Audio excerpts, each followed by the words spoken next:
Well, the USDA recently released the latest WASDE report as well as the wheat production report. So Kim, what did those reports show? Well, let's concentrate on the WASDE right now. I didn't have a pre-release estimate for world production. It came in at 29.3 billion bushels.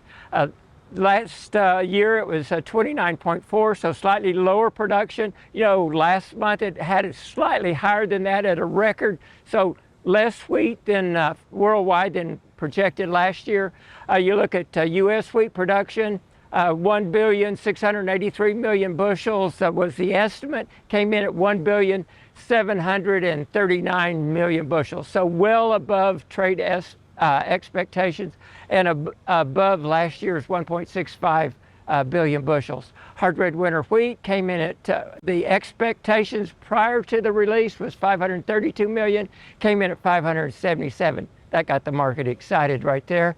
Last year it was 531 and average is 806, so still a relatively low production. Hard red spring wheat, 441 million. Last year was 446. The average is 454, so spring right where you'd expect it to be.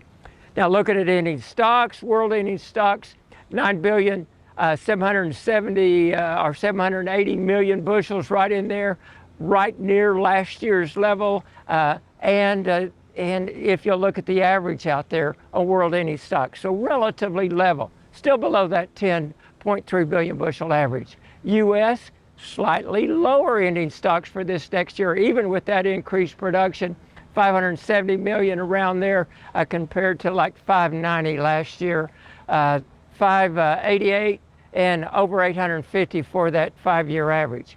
Hard red winter wheat, ending stocks at 277 million, 270 last year, so really not much change from last year and well below that 5-year average of 481.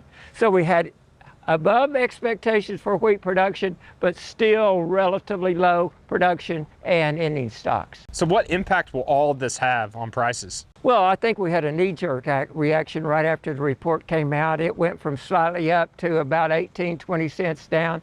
The price, Oklahoma, up in northern Oklahoma, around 740, 10 cents higher out in the Panhandle, 30 cents lower down in southern Oklahoma.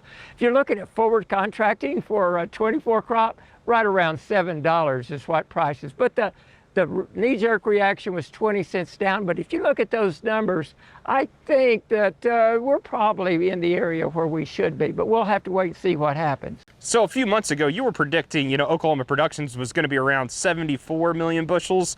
What did that number actually turn out to be? Well, if you look at what happened when I was at 74, the trade came out at 48. Of course, now that 74 was back in March. When the trade started making their estimates in early May, they were in 48 to 54 million. USDA last month for Oklahoma was at 54 million. It came in at 70.2, and I go, yes. Now it's all luck. I mean, you really don't know what you got until you cross the scales with it. But 70.2 million for Oklahoma for this year compared to 68.6 last year is still well below that 95 million bushel average. All righty, thanks, Kim. Dr. Kim Anderson, grain marketing specialist here at Oklahoma State University.